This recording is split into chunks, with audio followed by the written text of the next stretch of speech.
When Anthony's hand trembled as he opened the trapdoor in the wall, a century-old secret lay before him. What he found in the basement of this old Brooklyn building wasn't just a historical discovery. It might be the heart of Al Capone's clandestine operations, with direct links to one of the most dangerous families in modern New York. And now, he was the only one who knew. In the early morning light, Anthony Rizzo sipped his coffee and gazed out at the quiet streets of the Red Hook neighborhood. The 40-year-old historical restorationist had restored countless old buildings in New York City during his 15-year career. But the project he was about to embark on today was different. It seemed both simple and strange. Last week, Mrs. Maria Castellano had come to his office with a rather ordinary request. She wanted the basement of her 1910s brick building in Red Hook cleaned out and made usable. "Just clean out the old stuff, Anthony, nothing too complicated," the old woman had said. But what caught Anthony's attention was the strange look in Mrs. Castellano's eyes, as if she were hiding something. Among the keys she handed over, among the ordinary basement keys, was a very old and ornate-looking metal one. As they drove across the Brooklyn Bridge toward Red Hook, Anthony contemplated the neighborhood's transformation. Red Hook, once a very tough neighborhood, had experienced gentrification in recent years. But it still bore traces of old New York, especially the old buildings in the harbor area. Mrs. Castellano's building was located on Brunt Street, overlooking the harbor. It was a 3-story red brick building, typical of 1910s architecture. From the outside, it appeared ordinary. But as Anthony approached the door, he noticed an elegance in the building's details he hadn't normally seen. The door frames, the window frames, even the basement windows were crafted with much more meticulous care than an ordinary residential building. It was as if this building had been built for a specific purpose, not as an ordinary house. The sight that greeted Anthony when he opened the basement door was astonishing. Yes, there was rubble and old furniture, but the basement's architecture was extraordinary. The ceiling was very high, the walls were made of carefully laid bricks, and there were columns at the corners. This was no ordinary basement. "Wow!" Anthony muttered, looking around. "What a huge basement this is!" He started with the old furniture, broken chairs, rusted metal shelves, boxes full of old newspapers. But as he removed them, he began to notice the details on the walls. The walls were covered and intricately crafted with paneling. Craftsmanship of this quality was expensive in the 1910s.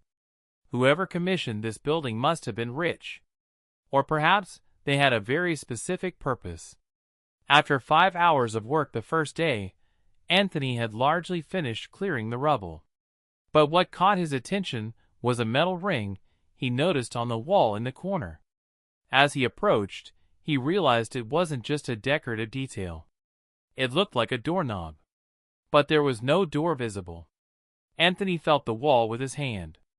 The bricks looked normal, but a few of them were moving slightly. He tried to turn the metal ring. The first time, nothing happened. But the second time, a faint mechanical noise came from inside. Heart racing, Anthony turned the ring more forcefully. This time, a section of the wall slowly slid inward. It was a secret door. "What is this?" Anthony whispered, his hand shaking as he opened it completely. It was dark inside. When he turned on his phone's flashlight, the sight took his breath away. A small, but perfectly preserved room. And this room felt like a museum where time had stood still. A long mahogany bar, glass bottles still gleaming behind it. Leather chairs in the corner, black and white photographs on the walls. And above the bar, a bronze plaque in gold lettering read, "Scarface's Private Reserve 1925. Anthony's knees began to tremble. Scarface, Al Capone's infamous nickname. He entered the room cautiously. The wooden floor creaked underfoot, but the sound was muffled, as if the room had been designed to be soundproof. He approached the bottles behind the bar. The labels were still legible. Kentucky Bourbon 1924, Canadian Whiskey Premium Quality, Irish Whiskey Finest Reserve. These were spirits produced during the Prohibition era. Back then, these bottles were worth their weight in gold. He glanced at the photographs on the wall. They perfectly captured the atmosphere of the 1920s. Men in tuxedos, women in Charleston dresses, cocktail glasses for everyone. But one photograph particularly caught his eye. A fat man in the middle, cigarette in his mouth, surrounded by a group of men. Could this be Al Capone? He took the photograph down from the wall. On the back was a note written in fine pencil. Last meeting with Big Al, Brooklyn operation approved March 1925. Anthony's hands began to tremble. Could this be real? Very little was known about Al Capone's operations in Brooklyn. Everyone focused on his activities in Chicago. He began opening the drawers under the bar. The first was empty, but in the second, he found an old, leather-bound notebook. As he leafed through it, he came across notes mixed in Old Italian and English. Liquor shipment 300 cases, $15,000. Liquor shipment. Brooklyn Docks security payment $2,500. Brooklyn Docks security payment. Castellano family protection money $1,200. Castellano family protection money. Anthony froze. Castellano. Is this Mrs. Castellano's family? This couldn't be a mere coincidence. He continued reading the ledger. Pages of details.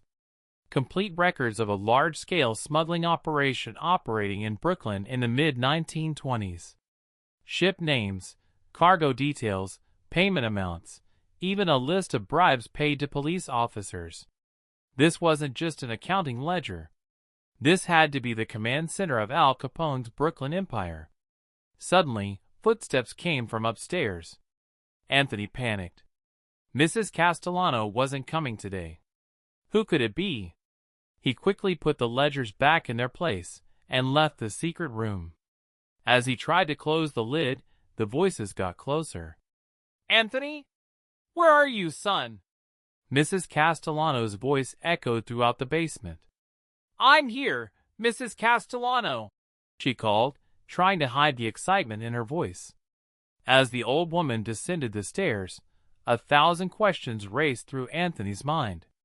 Did this woman know about the secret room? Had her family really done business with Al Capone? How's it going, Anthony? Mrs. Castellano asked, looking around the cleaned-out basement. It's going very well. I was just organizing some old things.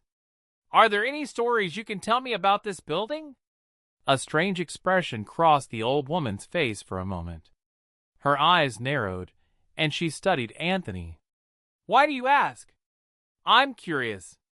A building this old and beautiful. It sure has some interesting stories. Mrs. Castellano was silent for a long time. Then she took a deep breath. This family's been here for 100 years, Anthony. Some stories are the kind that should be left in the past, you know? An alarm started to ring inside Anthony. This woman definitely knew something. Of course, Mrs. Castellano. I'm just doing my job.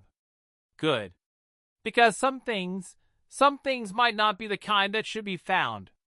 After the old woman left, Anthony thought for hours. This couldn't be a coincidence. Could Mrs. Castellano's family really be connected to Al Capone? The next day, he arrived earlier.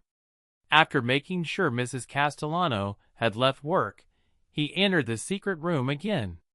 This time, he was determined to conduct a more systematic investigation. He found even more surprising things in other drawers under the bar. This operation hadn't ended in the 1920s. There were documents from the 1980s, 1990s, even the 2000s. Castellano Construction Project Details 1987. Brooklyn Port Authority Container Numbers 1994.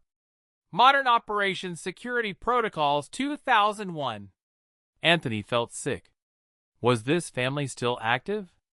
He found an envelope in the bottom drawer.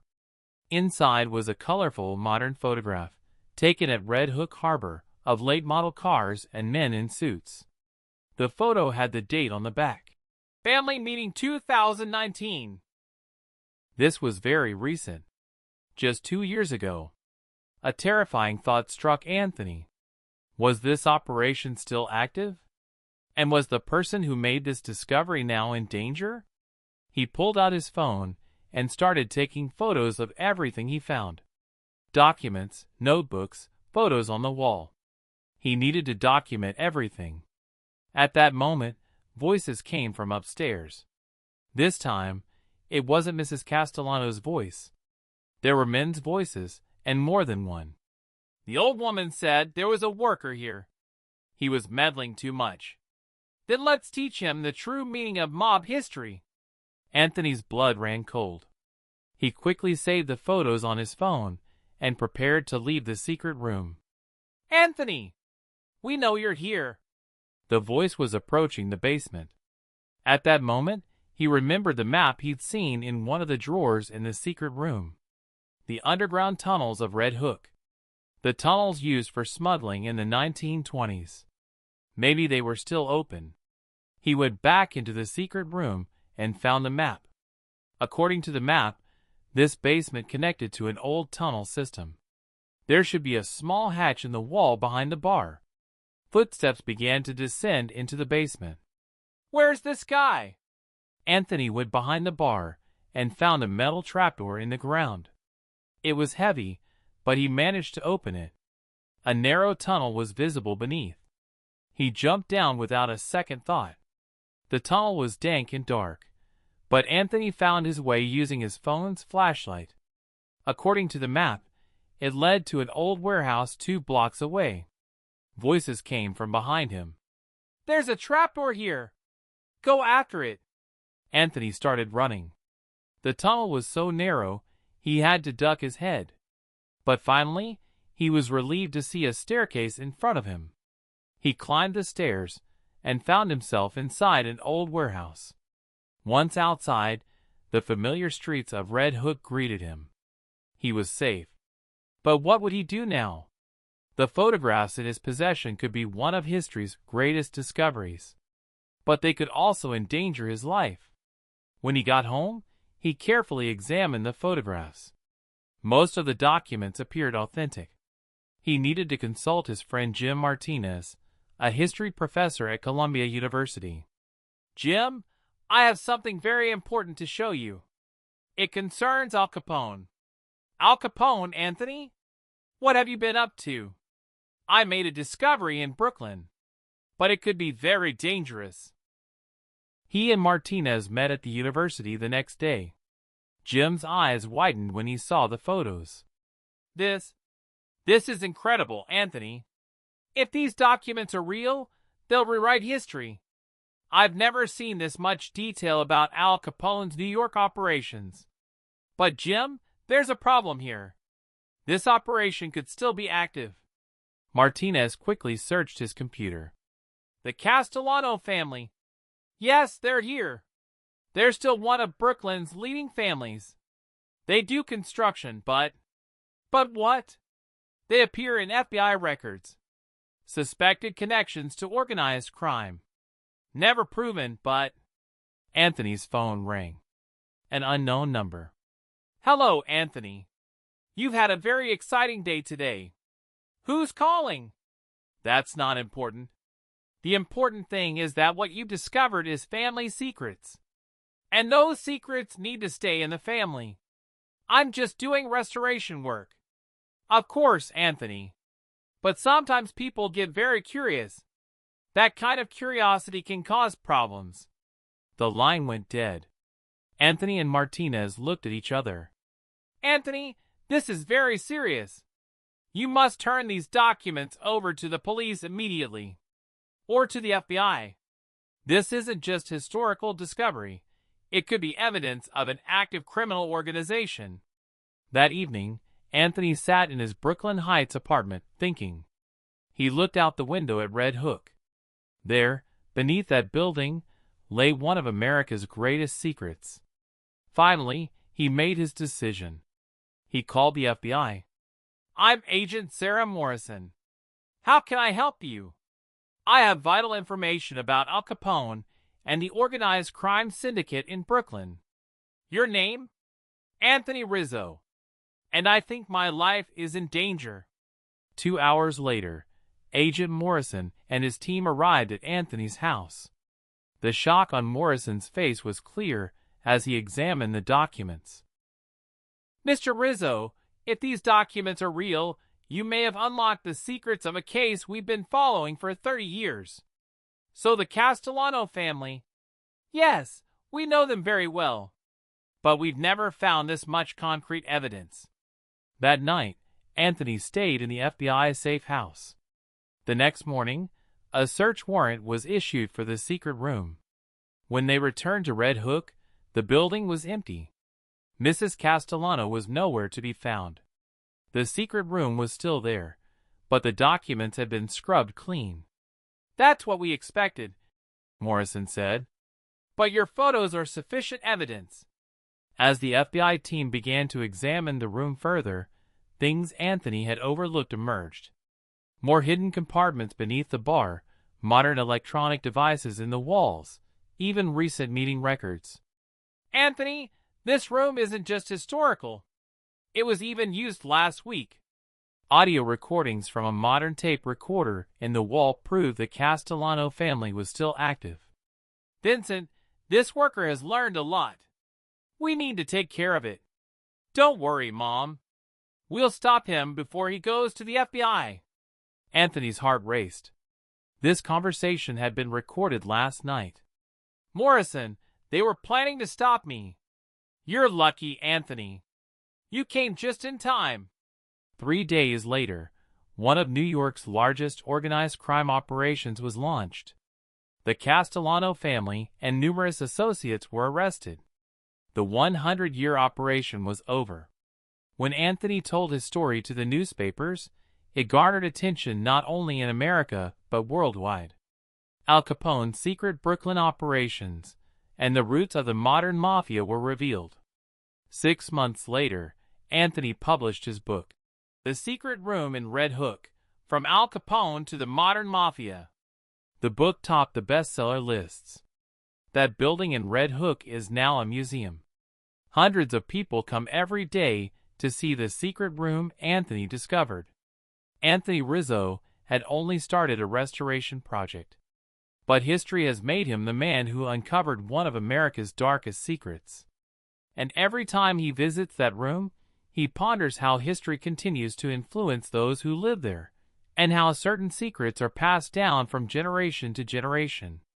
Because sometimes, the shadows of the past can linger into the present.